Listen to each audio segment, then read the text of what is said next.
Chapter 6. An Exercise in Exorcisms. We need to send a powerful message with this first battle, Yamura says. The devils made it pretty clear that they don't have any respect for us mortals.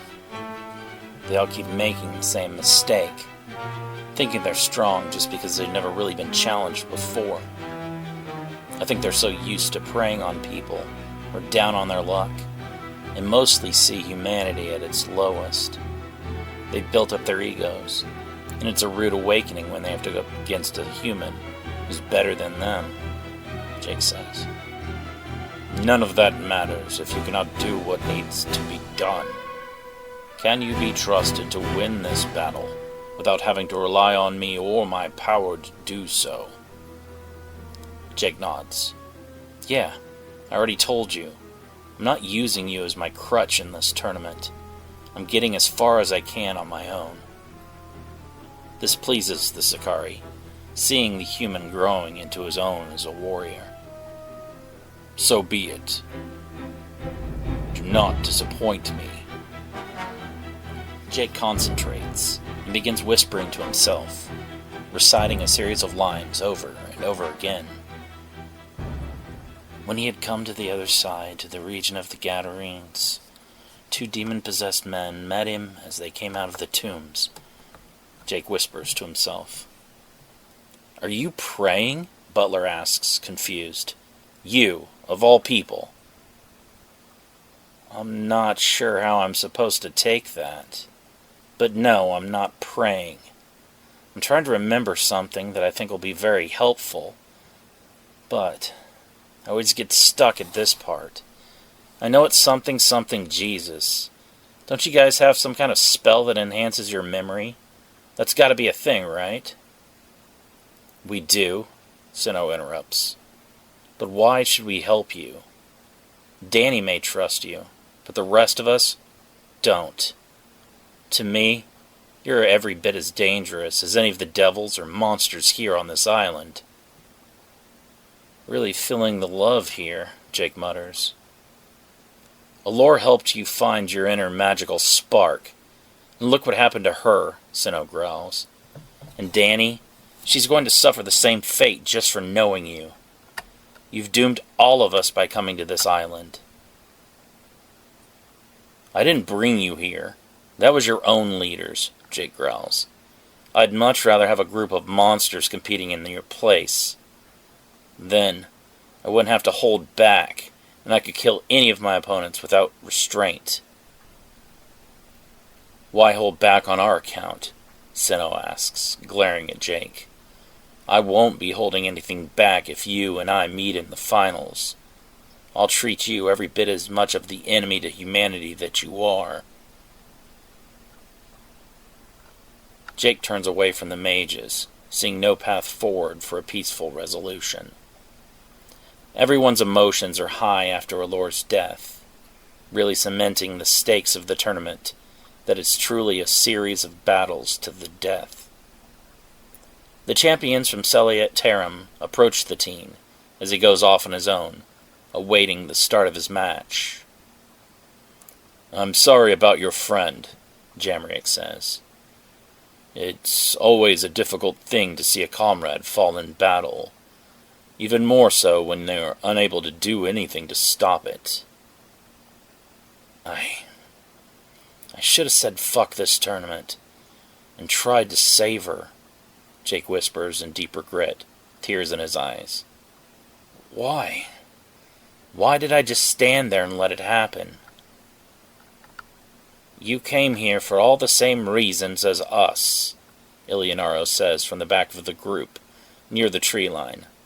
There will be sacrifices made, but in the end no one with an evil heart must be allowed to gain that Yazatan weapon. Your friend knew the risks, but she stepped up and fought honorably. Mourn her, but do so while still moving forward towards victory. If you stop and allow yourself to be consumed by your fears and regrets, you will not be able to overcome the opposition. Do you think that sorcerer, or the devils are going to be shaken at the loss of a comrade.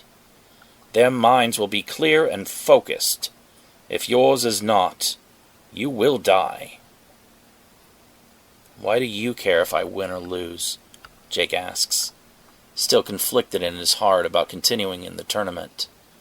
He wants to avenge Allure and Claire by killing Aisheth and Hui, but the burden is just too much, and he struggles to overcome the emotional blocks. If you die, all that power goes to the victor, Klebarg says. I like a good brawl, and no death would be better than giving it your all and fighting against a truly great opponent. But, in the bigger picture, I think we'd all rather have that power distributed among good people and not rat-ass scumbags like that necromancer. He says it in his own way, primitive as it is, Filruf says. But the giant is correct. We may not know any of you personally, but if we have to die in this competition, it must be at the hands of someone that can use our power for good and overcome the evil that is trying to claim the Yazatan weapon for themselves. If Minduth or the Satyr win the tournament, they will take that weapon back to our world and use it to kill everyone we care about, Zobella says. Someone has to make sure they don't succeed, even if it ends up not being one of us. Jake is surprised by the Offworlders' dedication to their cause. They're all fighting for a greater good, fighting for something more than any of their own personal desires. For the first time since arriving on Jockey, Jake questions his own motivations. Getting revenge for the murders of Claire and my mother, and even Allure. Is that a good enough reason to fight for? Are my reasons less noble than theirs? Do they deserve this more than me? Should I let one of them win? They'll use the Bonogazka to do much greater things than me. What would I even do with a weapon like that? With that kind of power? I'd kill Inyana and Cedrion, but then what? Jake's thoughts spiral, tightening around his chest like a vice. Then what? The question lingers, heavier than any blade. For so long, revenge had been enough. It was sharp, simple. It gave his grief direction. Gave Claire's laughter, his mother's warmth, and now Allure's sacrifice somewhere to go. But standing here, surrounded by warriors who carried entire worlds on their backs, it felt small. Not wrong, but incomplete. His hands tremble. I don't even know what I'm fighting for anymore, he admits, voice cracking. You're all trying to save your people. Your world. I'm just... He trails off, jaw tightening. I'm just angry. Silence hangs between them, but it isn't judgmental, it's patient. Jamrick steps forward, resting a firm hand on Jake's shoulder. Anger is not a weakness, he says quietly. It's a beginning. It's a spark, Ilionaro adds, but a spark alone burns out quickly. It needs a purpose to become a flame. Jake exhales, shakily, staring at the dirt beneath his feet. A dark spot catches his eye. Blood, not yet fully absorbed into the earth. Likely Allure's. Something twists inside him. She didn't hesitate, he murmurs. She knew she could die, and she still stepped forward and fought to her last breath. Because she believed something was worth more than her life, Filruf says. Jake clenches his fists. Worth more than her life. His mind flashes. Claire smiling as she worked the cash register, working hard to stay alive in a world that had stripped her parents from her, and a brother that had betrayed their deep sibling bond for a cult and personal gain. His mother taking control of her body back from Enyana just long enough to save him from the deadly Sakari's final attack. Allure standing defiant against the undead army. They weren't just things he had lost, they were choices. They had chose to protect, to stand and to fight. Jake's breathing steadies, something shifting deep in his chest. The grief doesn't disappear, but it changes shape. It stretches, reaching beyond himself. If I walk away, he says slowly, and someone like that necromancer, or worse, gets the Banakaska, they won't just kill people I care about, he continues. They'll destroy people I've never even met. Families, the same way mine was. His gaze lifts, meeting each of theirs in turn. There's still pain there, but now something else burns beneath it. Resolve. I kept telling myself this was about revenge. About making them pay. But that's not enough. Not anymore. He shakes his head. A faint wind stirs the trees, carrying the distant roar of the ocean. I know I'm not the most noble or selfless person here, he admits. I don't know if I deserve that blade any more than you do. His grip tightens, knuckles whitening. But I do know this. His voice hardens. I won't let it fall into the wrong hands. Klebar grins, a low grumble of approval escaping him. Now that's a reason to fight. And if I win, Jake continues, almost to himself, testing the words as they form, then I don't stop at revenge. I'll use it. I'll use it to make sure that no one like them ever do this again. Not to me, not to anyone. Ilionaro nods. That is a path worthy of walking. Jake wipes his eyes, dragging in a deep breath. The weight is still there, but now it feels anchored, directed. In the back of their minds, they feel a pinch. Someone poking around, trying to reach out. It's Enyana, calling for the next match to begin. Jake turns toward the beach, shoulders squaring. For Claire, he says quietly. For my mom. He pauses just for a moment. For Allure. Then his jaw sets and the fire inside him finally catches. And for everyone who's ever been killed by these monsters. Without another word, Jake walks toward the beach, not as someone chasing revenge, but as someone carrying it forward into something larger, something worth fighting for. He steps onto the beach, his resolve steeled and stronger than ever. I'm going to win this tournament. Kazudia begins laughing as he hears the team's bold declaration. Be as confident as you want. It won't help you any. You have 5, maybe 6 minutes left on this mortal plane.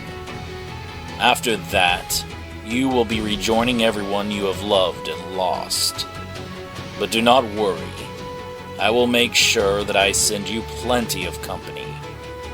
For your insults against us, I will hunt down every single person you have ever met and kill them slowly and painfully.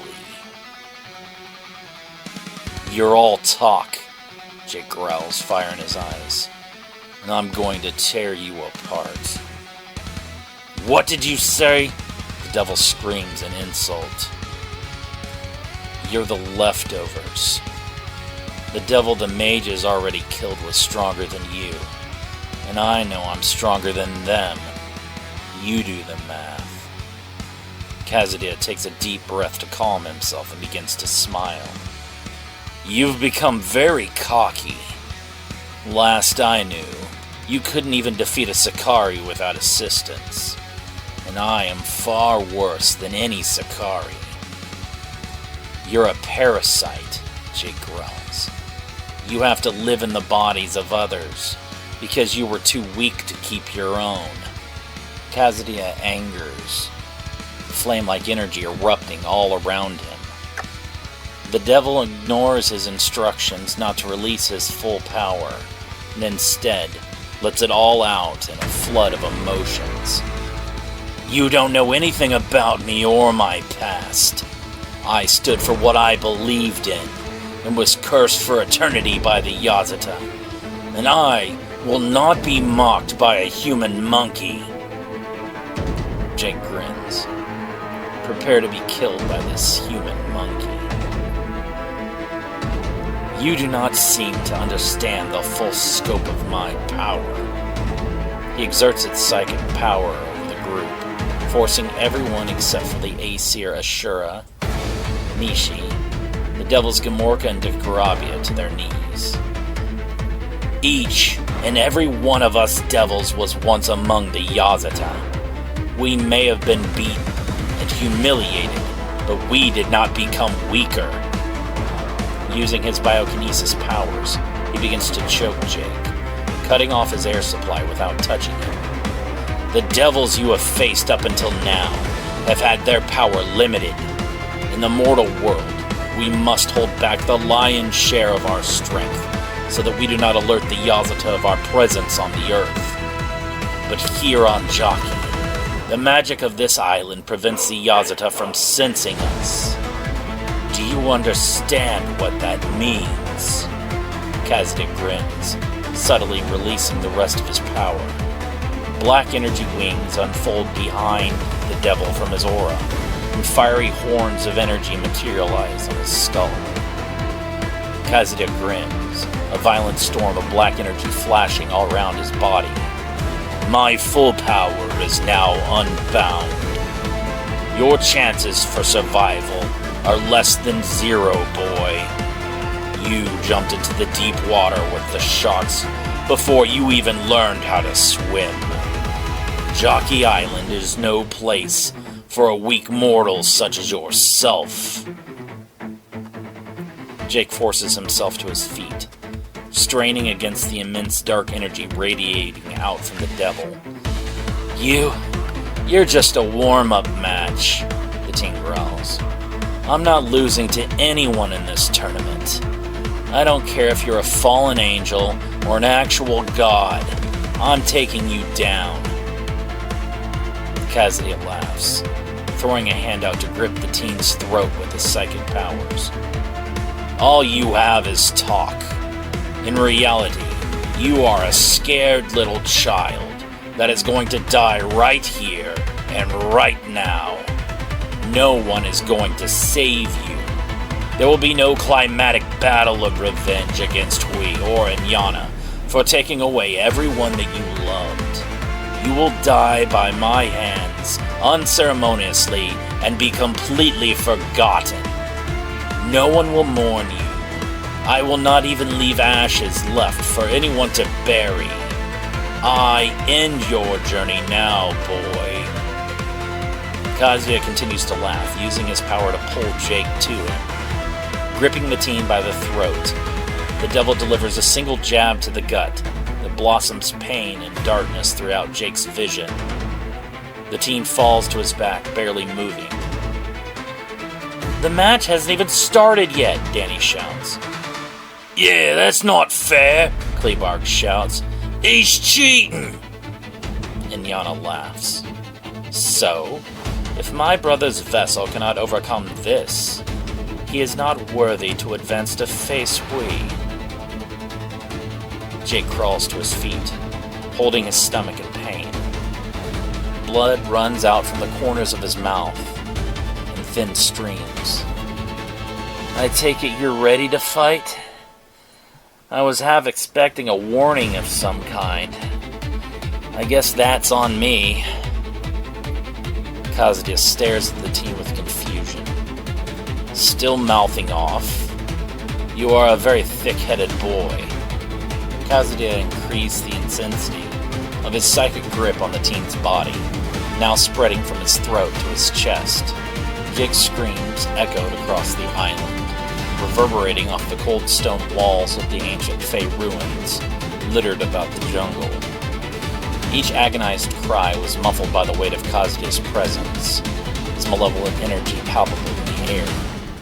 With a sadistic grin etched on his face, Kazuya pressed down harder, exerting his psychokinetic force through Jake's trembling body. Jake's muscles twitched uncontrollably under the oppressive weight, his limbs feeling like lead. His vision blurred with tears of pain and fear, unable to move or resist. Every inch of his skin felt as if it was on fire, the pressure on his back unbearable.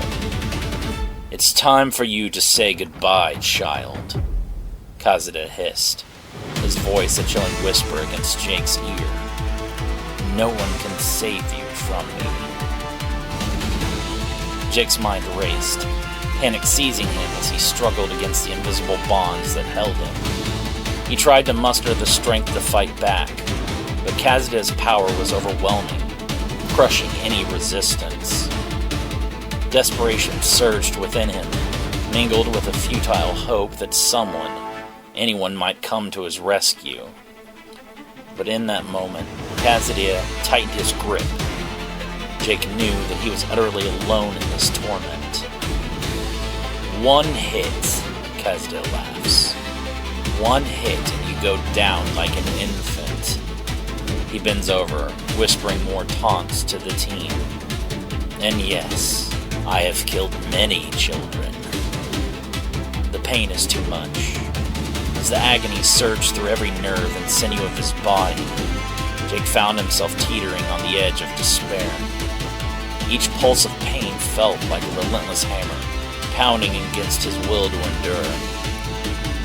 Sweat mingled with tears, tracing a path down his contorted face as he gasped for air. Deep down, a whispered thought flickered in Jake's mind, like a dying ember. Maybe if I stop fighting, the pain will end. It was a dangerous temptation, a fleeting moment of weakness born from sheer exhaustion and anguish. The torment seemed eternal, stretching into an abyss where hope struggled to survive.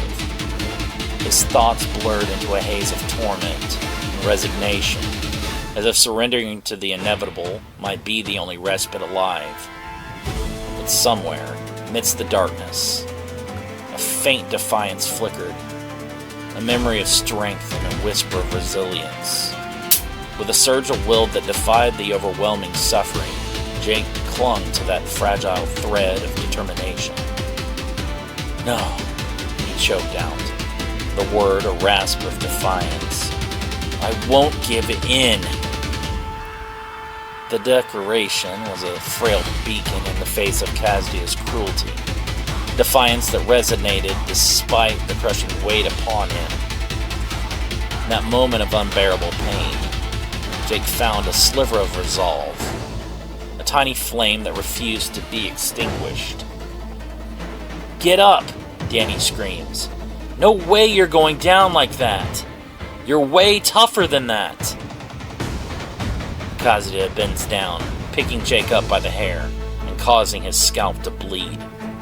Jake screams out in agony. Music to my ears, he says, licking a stream of blood from Jake's cheek. When he had come to the other side, to the region of the Gadarenes, 2 demon-possessed men met him. As they came out of the tombs, Jake whispers. Jake's whispered words stretched through the tense atmosphere, carrying a weight that seemed to echo beyond the physical realm. Kazuya, caught off guard by the unexpected invocation, recoiled violently. His grip on Jake loosened involuntarily, and the teen slumped to the ground, gasping for air. Smoke whisked from Kazuya's hands, tendrils curling and dissipating into the air like ethereal serpents.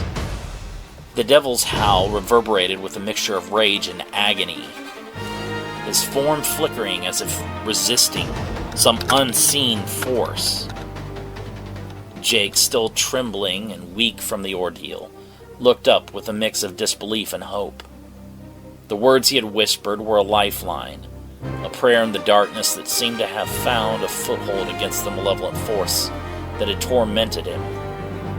As Kazuya struggled against the unseen power, Jake's heart raced with a renewed sense of defiance. Though his body screamed with lingering pain, a spark of courage ignited within him. He struggled to move, his eyes fixated on Kazuya. "Filthy little ape!" Jake crawls to his hands and knees, struggling to stand. They were so violent that no one could pass that way. Suddenly, they shouted, "What do you have to do with us, Son of God? Have you come to torment us before the time?" "Shut up!" Kazuya screams, throwing a hand out and knocking Jake to his back with telekinesis. From the dirt, Jake continues to recite. "Now, a long way off from them, a large herd of pigs were feeding." Kazuya howls, smoke rising from his body as if being burned from within. "I said shut up!" "If you drive us out," the demons begged him, "send us into the herd of pigs." "I'll kill you!" Kazuya screams, pulling at his hair in agony. Jake now stands, swaying in place and barely erect. "Go," he told them. So when they had come out, they entered the pigs, and suddenly the whole herd rushed down the steep bank into the sea and perished in the water. Kazuya, now on his knees, struggled against the powerful force that was unraveling the darkness within him. The malevolent spirit writhed and twisted, as if being consumed by an unseen swarm of flies. Desperation etched on his face. Kazuya's hands clawed at the air, trying to push back the encroaching light that threatened to banish him. Smoke billowed around him, swirling with the remnants of his sinister presence. But just as it seemed Kazuya might succumb to the purifying power, a chilling laughter erupted from his lips. It was a mocking, guttural sound that echoed with centuries of malice and defiance. The devil within him fought back, seizing control once more with the tenacity that defied mortal comprehension. "You think you can banish me so easily, boy?" Kazuya sneered, his voice laced with a venomous edge. He straightened up, his form flickering with a renewed intensity. The darkness coalesced around him once more, like a cloak of shadows, reclaiming its rightful place. Jake faltered for a moment, the hope that had briefly sparked within him, dimming against the overwhelming darkness that now loomed once more. Fear gripped his heart as he realized the magnitude of the adversary he faced. But even in the face of Kazuya's laughter and resurgence, Jake's resolve remained unbroken. His prayer continued, a steadfast beacon amidst the tempest of evil. With each whispered word, he summoned courage and faith, refusing to yield to the darkness. "I underestimated you," Kazuya says, still struggling. His spiritual presence is no longer anchored and can be removed with much more ease. Kazuya waves a hand outward, knocking Jake to the ground with psychic energy. "But you bit off more than you can chew, boy." "Per potentium die omnipotus et fili Iesu Christi praesipo tibi diabolo ut ad hoc homine recedes et in infernum revertaris," Jake whispers, slowly standing back up. As Jake's prayer intensified, a surge of mystical energy crackled through the air, intertwining with the echoes of his fervent words. The beach seemed to pulse with an otherworldly glow, casting long shadows that danced erratically around Kazuya's form. The devil's resistance faltered under the onslaught of this potent incantation. He staggered backward, his hands clutching desperately at his throat, as if to prevent the essence of his malevolence from escaping. Dark tendrils of smoke writhed around him, lashing out like wounded serpents. Coughing violently, Kazuya's eyes widened with a mix of fury and terror. The magical force pulling at his spirit was relentless, unlike anything he had encountered before. The very fabric of his being quivered under the strain, threatened by the inexorable pull of Jake's mystical invocation. "No!" Kazuya roared, his voice reverberating with a primal rage that shook the very foundations of the island. His defiance was palpable, a last-ditch effort to cling to the darkness that defined his existence. But as Jake's prayer reached its crescendo, fueled by an unwavering faith and newfound strength, Kazuya's resistance weakened further. The devil's form flickered, ethereal wisps of his essence beginning to slip away, despite his frantic attempts to hold on. With a final desperate gesture, Kazuya clasped both hands over his mouth, the force of Jake's magic pushing against him like a tide. His eyes blazed with fury and fear, a twisted visage of defiance tempered by the undeniable sense of impending defeat. "Stop!" Kazuya growls, forcing his spirit back down, as if battling nausea. "Stop doing that!"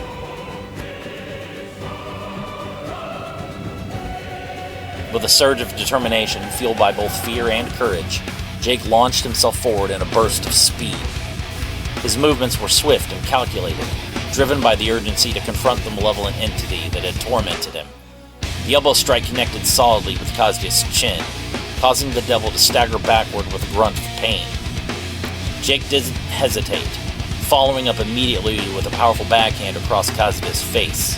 The sound of the impact echoed sharply, mingling with Kazuya's snarl of rage. The devil's form flickered momentarily under the force of Jake's physical assault, the darkness around him disrupted. For a fleeting moment, Jake felt a surge of triumph, as his strike seemed to weaken Kazuya's hold. However, Kazuya's response was swift and vicious. With a guttural howl, he lunged forward, his own hands clawing at Jake's shoulders. The team thrust a palm out, connecting with the devil's sternum and knocking him back. Despite the physical and spiritual exhaustion weighing him down, Jake knew he couldn't relent. His actions were driven not just by survival, but a deeper resolve to win at any cost. "You are nowhere close to being my equal," Kazuya growls, panting heavily. "If not for your exorcism attempts, you'd be nothing more than a wet stain on the grass right now." Kazuya's hand shot out with startling speed, silencing Jake with a vicious strike through the gut. The impact stole the breath from Jake's lungs, doubling him over in agonizing pain. He collapsed to his knees, gasping for air, the remnants of his exorcismal incantation hanging in the air like a broken promise of deliverance. "There's no escaping me, child," Kazuya whispered, his voice a chilling echo against the backdrop of Jake's pain. "You're mine to torment, mine to break." The devil grasped Jake by his hair, holding him captive in a moment that stretched into eternity. The island shrinked around them. "If only we had the time to enjoy this. Normally, I would keep you alive for weeks, drawing out your torture. You would beg for me to kill you. But I would only hurt you even more and more. without ever pushing you beyond that final boundary. Do you know how many humans I have killed? Just like you. Kazuya smiles. Just remember that I have walked this earth since the times before the First War. Slaves, royalty, rich and poor, young and old, I have tortured and killed them all. Kazuya flashes behind Jake with Black Shinkonito, striking him in the back with a hard kick. The teen falls forward and the devil moves to his front with a kick to the face. He throws Jake across the battlefield with telekinesis, toying with him. He knows he has the power to kill the teen anytime he wishes. The power of a human's life and death is exhilarating to the devil. Thousands of human lives have been stolen by Kazuya over the centuries. While the devils worked in the shadows to manipulate humanity, they each took every opportunity to indulge themselves in torturing and killing the objects of their jealousy. The Creator had meant for humans to inherit the earth and become stewards of it, but many of the Yasuta could not accept this new plan and wished to return everything to the way things used to be. They had a taste of freedom and sought to keep it. Breaking a vow, Jake switches control to Yamura as he bounces off the ground, severing the psychic hold and allowing him to regain his footing. Shuffling control back and forth was a useful technique used against the Cambion Villain Gabriola, and Jake assumes it will be equally effective to counter the abilities of a true devil such as Kazuya. Unable to control two separate minds within the same body at once, the devil is forced to stomp and target his opponent all over again. Damn Sakari, Kazuya growls. You are no more important than the human. You pathetic creatures think you are better, but all of you mortals are equally disgusting. Your opinion of me is not relevant, devil, Yamura says. All that matters is our resolve to defeat you. That's right, Kazuya laughs. You are the Sakari that went soft and made friends with the humans. You have lost your claws and your bites. Yamura grinds his teeth together in anger. The devil's insult cuts into his pride. I will do whatever is necessary to kill not only you, but also Hui and my sister. Kazuya uses his telekinesis to force Yamura to his knees. You are not immune to my power. All mortals are subject to the will of the divine. Divine? Yamura laughs. Your wings were clipped, and you were cast into the fire along with all of your fellow traitorous brothers. You are no more divine than the scat of a Upas. Kazuya shakes with anger, balling his fists and causing blood to erupt from Yamura's mouth and nose through biokinesis. The Sakari quickly switches control to Jake to break the ability, and the teen launches himself forward. Before Jake can reach Kazuya, the devil forces him prone to the ground with telekinesis.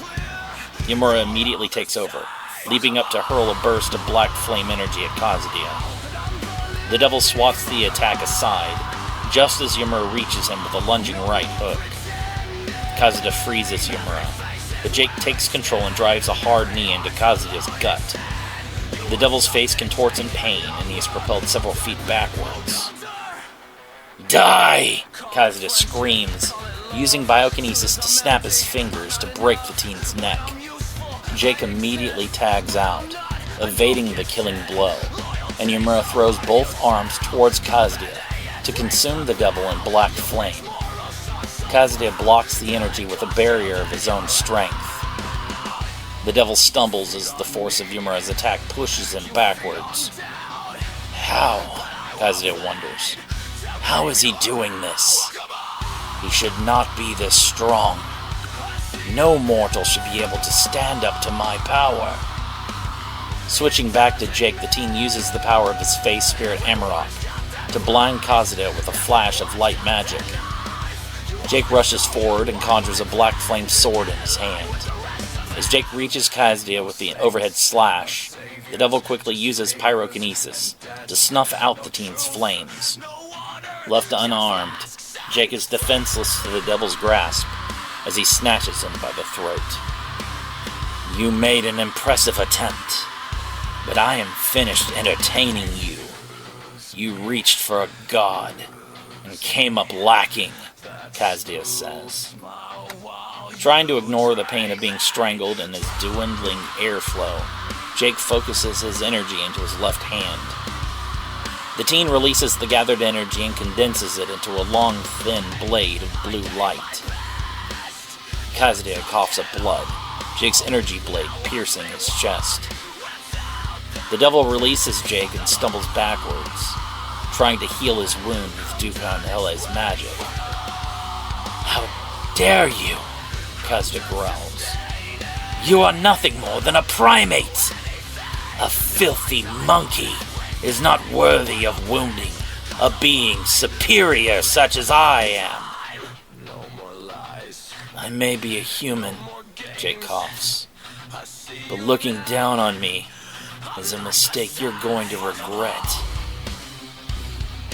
One lucky blow does not make you my equal, Kazuya growls. You are still a pest beneath my notice. Were it not for this tournament, I would never even have wasted my time on you. Jake squares his shoulders, and in intense concentration he delves deep into the wellspring of his inner power, seeking to harness the latent energy that resides within. He closes his eyes for a brief moment, shutting out the chaos of the world around him, and honing his focus on the task at hand. Within the recesses of his mind he envisions the form of the blade he wishes to manifest, visualizing its every intricate detail with unwavering clarity. Amarok guides him, gathering the teen's spiritual power into a single focal point. He feels the energy within him surge and ripple, responding to the call of his will, as he draws upon the raw essence of his being to shape the very fabric of his reality. As his thoughts coalesce into this singular purpose, an aura of shimmering light envelops his outstretched hand. Threads of crackling energy spiral around his palm, weaving together in a mesmerizing display of radiant luminosity. The air around him hums with an otherworldly resonance, charged with the intensity of his focused concentration. With a swift, deliberate motion, Jake channels the gathered power into a concentrated point, guiding it to form the shape of a weapon of spirit energy. A brilliant, iridescent blade begins to materialize, its ethereal contours pulsating with radiant, otherworldly glow. The air shimmers with the intensity of his concentration, as if the very fabric of reality bends and warps to accommodate this manifestation of his will. As the sword coalesces fully, it emits a faint, harmonic hum, resonating with the power that flows through it. Jake's grip tightens around the hilt, his fingers tingling with the sensation of pure unbridled energy coursing through the weapon. With a deft flick of his wrist, he tests the weight and balance of the energy sword, reveling in the seamless fluidity of its movements. It gleams with a pristine luminosity, casting a soft pale blue light that contrasts sharply against the dark foreboding aura of the devil. Kazuya begins to chuckle, drawing his black-bladed sword, cursed into a twisted form just like its wielder. The sword's name is Noxiel, the night before judgment. You really mean to continue to challenge me? As a former seraphim of the 12th Choir, I am no novice in sword fighting. Back it up, Jake coughs. To me, you seem to be all talk. Jake's breath quickens as he adjusts his stance, trying to find a weak point in Kazuya's defense. Kazuya's smirk remains intact, his crimson eyes glinting with amusement. With a sudden twist of his wrist, the devil shifts his momentum, forcing Jake to stumble backward. Kazuya presses forward, his sword whistling through the air as he launches a series of calculated strikes aimed at Jake's chest. Jake barely manages to deflect the blows, his muscles straining under the relentless assault. Sweat beads on Jake's brow as he struggles to keep up with the Devil's relentless offense. He plants his feet firmly on the ground, channeling his resolve into every swing, refusing to yield an inch of ground to his formidable opponent. Jake's energy blade sings as it clashes with Kazuya's, the sound echoing across the island. A sudden surge of power courses through Jake's veins, and he summons a burst of energy to enhance his next strike. His sword glows brightly as he unleashes a fierce overhead swing, aiming for Kazuya's shoulder. But the Devil is quicker than anticipated, sidestepping the attack with the speed and dexterity that the teen cannot keep up with. Kazuya retaliates with a vicious lunge, his blade slicing through the air with deadly precision. Jake narrowly evades the strike, feeling the rush of the wind as the blade grazes his cheek, leaving a thin trail of blood in its wake. Adrenaline courses through his veins, fueling his determination as he retaliates with a rapid succession of strikes, aiming to exploit any opening that presents itself in Kazuya's guard. Jake stepped in, his energy blade snapping into shape with a sharp blue flare. Kazuya met him halfway. Black Diamond slammed against light and sent both of them sliding across the rocky ground. Jake cut low at the leg. Kazuya turned the flat of his sword down and caught it, then drove an elbow inward towards Jake's face. Jake ducked under it and spun past him, blade tracing for Kazuya's ribs.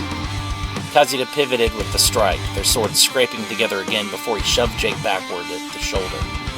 Jake barely caught the next overhead swing in time. The impact bent his knees.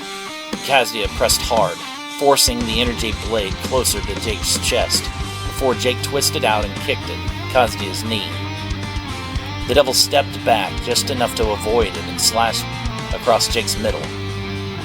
Jake leaned away, the black blade missing by less than an inch, while carving sparks to the air as it cut through lingering traces of the teen's spiritual energy.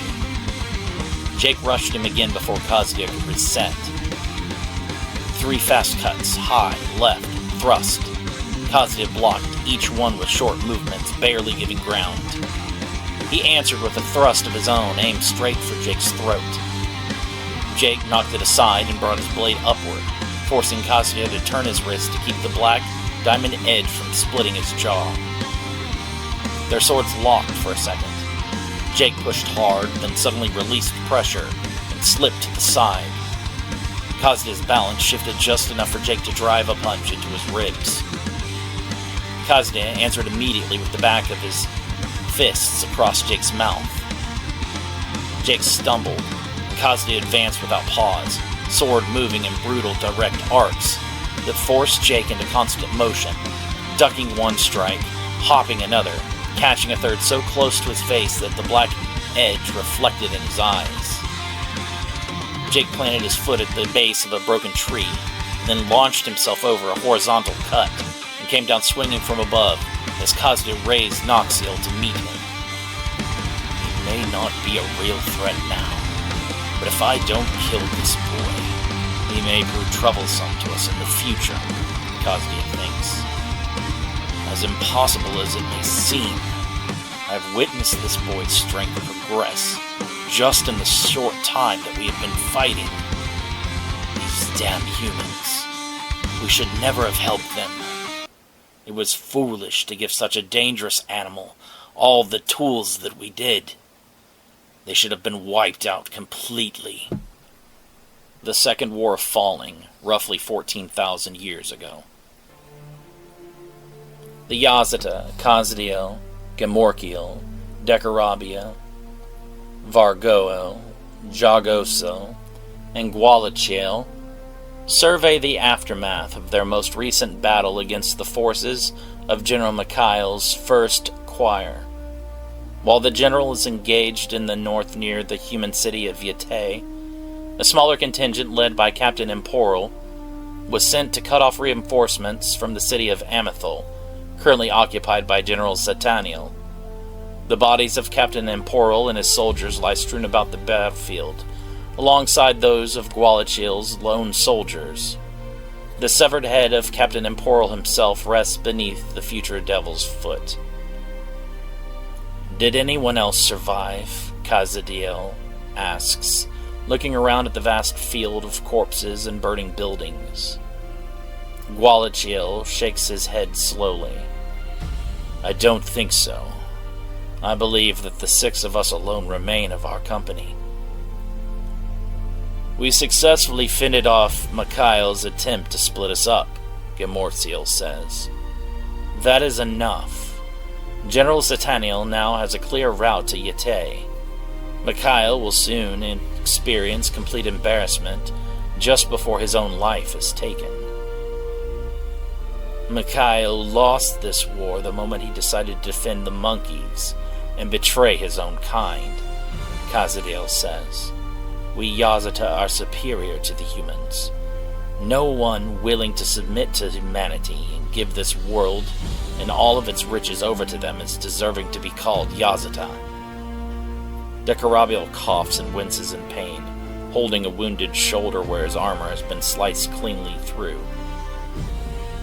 We should have thrown our support behind the Ridgeheads.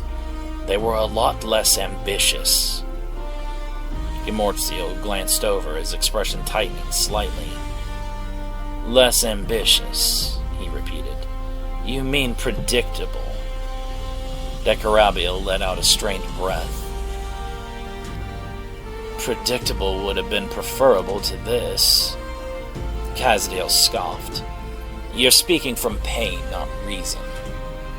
No, Dekarabiel said, forcing himself upright despite the wound. I'm speaking from what is in front of us. He gestured weakly toward the ruin, the fallen, the burning structures, the silence where there should have been order. This is what their potential has brought us. Wallatiel's eyes lingered on the horizon, distant. The thin-faced were always going to expand beyond their bounds. That was their appeal. And their flaw, Dekarabiel shot back. They were chosen for a reason, Gemortziel said. They alone had the potential for growth, and the capacity to exceed their limitations. They alone could adapt to whatever environment or situation they were placed in. If anything, we should have supported them. At least then we would not be on the losing side of this conflict. It is the fault of those monkeys that Anshar has been dragged into open conflict, Dekarabiel replied. That's not growth. That's destabilization. Kazadiel folded his arms. The war is not their doing, it is Mikhail's. He is the one that chose them over us. Gwalachiel shook his head slightly. That is too simple. Kazadiel's eyes narrowed. Is it? Yes, Gwalachiel said, because the moment they were chosen, this outcome became possible. Not certain, but possible, in a way it never was before. Gemortziel looked between them. You're suggesting the decision itself created the conditions for rebellion. I'm saying, Gwalachiel replied, that once you grant something the capacity to surpass its origin, you no longer fully control where it leads. Dekarabiel shakes with anger. The mere thought of humans ruling over the earth infuriates him. We taught those monkeys everything the Creator told us to, he says. While we toiled against their stubbornness and stupidity, we remained true to our word and ever loyal. We taught them language beyond grunts. We taught them how to cultivate the land and grow crops so that they did not starve in times of poor game, and increase their health and longevity. We taught them law and morality, when they could only solve their disputes with violence and murder. If it were not for us, the humans would continue to only kill each other and destroy the world around them. Evil is their truest nature and the core of their hearts. Exactly, Kazadiel agrees. How could we ever hand over this world to such irresponsible stewards? The humans are still ignorant children. They are not ready to be the dominant species of any world. It is likely because so many of our so-called brothers became smitten with the humans, Gumorsiel says. I have seen numerous members of the 3rd and 8th choirs put down for their immoral transgressions with human women. Their unions produced those horrific Nephilim beasts. Mikhail is merely trying to cover up the existence of these abominations and save face. He wishes to hand over the earth to humans prematurely, just to withdraw our presence from the world, before too many of us discovered the impropriety of their brethren. He also does not wish to see any more of those half-breeds born, Balsiel adds. And I agree with him on this. The mixing of our species is not an act which should ever be allowed to occur. All of the Nephilim and their sires must be put to death.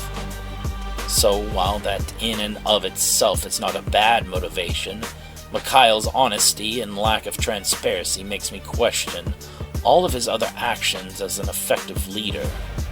The urgency in which he is attempting to transfer the power over to the humans is unsettling. General Sataniel was wise to call him out on this and oppose our withdrawal. Something else is at work here. The Yazata must remain on Kishar to maintain peace and order. Humans are not capable of harmonious rule. We will send word to the general that Mikhail's gambit has failed, and that he may proceed to Yate, Gumorsiel says. Or, Khazadiel begins, we could use this opportunity to wipe out all of the humans between here and Yate. It would deliver a crippling blow to Mikhail's sensibilities, to learn that all the precious humans he was trying to protect had been killed. Waltziel is surprised by his subordinate's ruthlessness, but pleased. I very much like that idea. We will exterminate each and every one of the now unprotected human settlements. After coming to their decision, the rogue Yazata that would go on to become members of the Devilnay, as punishment for their rebellion, wiped out numerous villages. They did not leave a single human alive anywhere they went, until they rejoined with Sataniel's forces, and were eventually defeated. The callousness and utter disregard for humanity is like a poison in Khazdi's mouth. The devil truly hates mankind. If he were given the opportunity, he would finish what he and his brothers began, and eliminate all of humanity. With the Banu Kazka, Khazdia could make that dream a reality. One by one, man's cities would fall to ruin. Entire countries would burn, and no army on earth would have the power to stop the devil's fury. It would be an extinction event.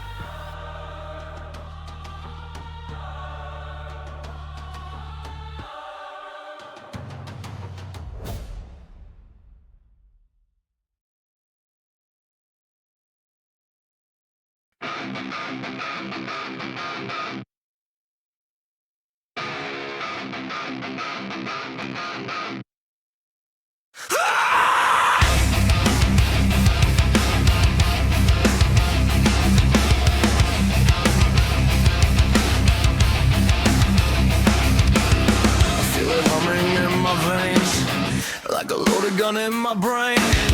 Every word I bite back hard. Every breath pulls the pen apart. Try to stay calm, try to behave, but there's a storm I can't contain. I don't trust my hands, don't trust my head. I don't trust the things I haven't said. I see the fear in your eyes when I start to lose control. I don't mean to cross the line, but I don't know how to go slow. I'm a danger to everyone around me. I'm a danger to myself, I can't deny. I don't know when I'll explode. I don't know when I'll lose my hold. Get too close and you might play. I'm a danger, just bring me.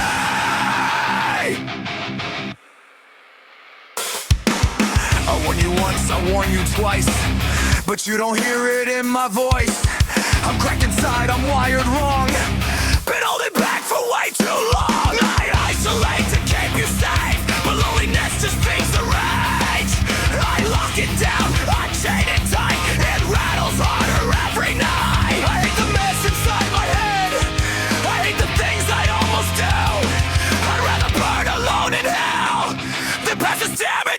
you. I'm a danger.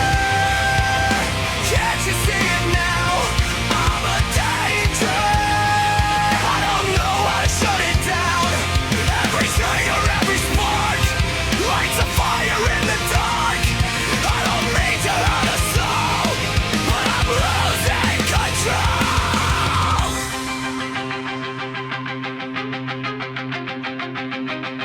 Red lights in my mind, every thought crossing lines. I don't want this, I don't choose, but it's wearing through the truth. Back away, give me space before I turn into the one that you hate. I'm fighting it every day, but some wars don't stay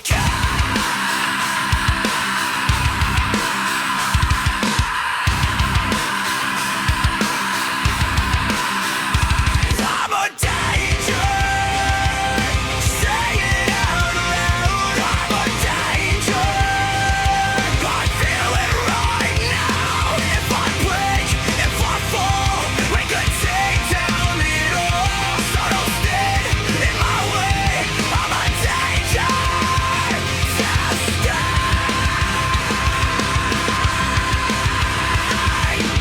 Stay. Warning signs all around. If I go quiet, don't stick around. I'm trying, I swear, but I'm a danger, and I'm aware.